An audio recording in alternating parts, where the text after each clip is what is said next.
নমস্কাৰ পোনপ্ৰথমে আমাৰ মৰাণ সোৱণশিৰি হুঁচৰি দলৰ তৰফৰ পৰা আপোনালোকৰ সংবাদ মাধ্যমৰ যোগেদি প্ৰত্যেকজন অসমীয়ালৈ ৰঙালী বিহুৰ হিয়াভৰা ওলক আৰু শুভেচ্ছা জনাইছোঁ। আৰু বিগত বৰ্ষতে এইবাৰ আমি সাজু হৈছোঁ বিহু প্ৰদৰ্শন কৰিবৰ বাবে। আজি আমি প্ৰায় 30টা দিন আমি এই দিৰৈ চাপৰিৰ নৈ কাষত আমি পতনি আখৰা কৰি আছিলোঁ। আজি আমাৰ আখৰাৰ অন্তিম দিন আৰু আজি অন্তিম দিনত আপোনালোকৰ মাধ্যম আহি আমাৰ মাজত উপস্থিত হ'ল, তাৰ বাবে আপোনালোকৰ সংবাদ মাধ্যমলৈ পুনৰবাৰ ধন্যবাদ জ্ঞাপন কৰিছোঁ।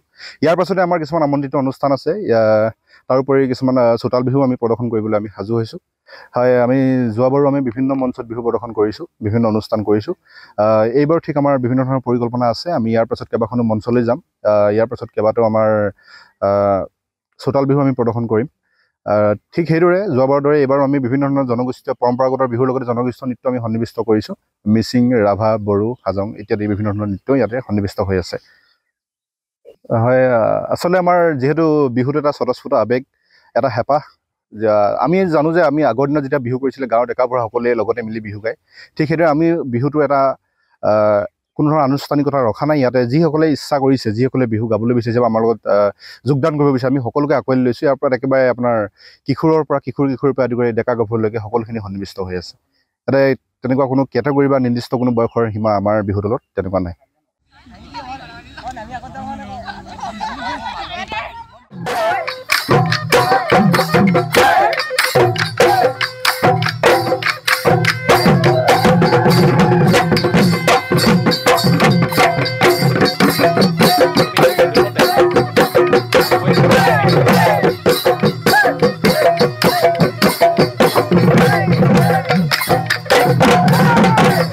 নমস্কাৰ পোনপ্ৰথমে আমাৰ মৰাণ সোৱণশিৰি হুঁচৰি দলৰ তৰফৰ পৰা আপোনালোকৰ সংবাদ মাধ্যমৰ যোগেদি প্ৰত্যেকজন অসমীয়ালৈ ৰঙালী বিহুৰ হিয়াভৰা ওলক আৰু শুভেচ্ছা জনাইছোঁ।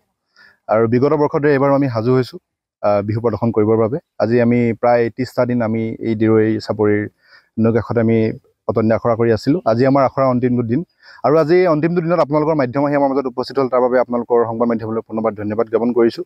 ইয়াৰ পাছতে আমাৰ কিছুমান আমন্ত্ৰিত অনুষ্ঠান আছে, তাৰোপৰি কিছুমান চোতাল বিহু আমি প্ৰদৰ্শন কৰিবলৈ আমি সাজু হৈছোঁ। হয়, আমি যোৱাবাৰো আমি বিভিন্ন মঞ্চত বিহু প্ৰদৰ্শন কৰিছোঁ, বিভিন্ন অনুষ্ঠান কৰিছোঁ। এইবাৰ ঠিক আমাৰ বিভিন্ন ধৰণৰ পৰিকল্পনা আছে। আমি ইয়াৰ পাছত কেইবাখনো মঞ্চলৈ যাম, ইয়াৰ পাছত কেইবাটাও আমাৰ চোতাল বিহু আমি প্ৰদৰ্শন কৰিম। ঠিক সেইদৰে যোৱাবাৰৰ দৰে এইবাৰো আমি বিভিন্ন ধৰণৰ জনগোষ্ঠীয় পৰম্পৰাগত বিহুৰ লগতে জনগোষ্ঠীয় নৃত্য আমি সন্নিৱিষ্ট কৰিছোঁ। মিচিং, ৰাভা, বড়ো, হাজং ইত্যাদি বিভিন্ন ধৰণৰ নৃত্য ইয়াতে সন্নিৱিষ্ট হৈ আছে। হয়, আচলতে আমাৰ যিহেতু বিহুটো এটা স্বতঃস্ফূৰ্ত আৱেগ, এটা হেঁপাহ।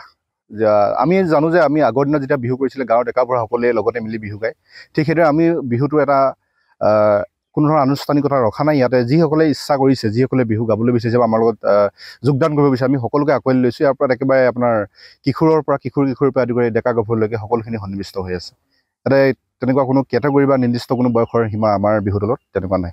যিকোনো খবৰৰ বাবে যোগাযোগ কৰক 7099017330 লগতে 7099017110 নম্বৰত।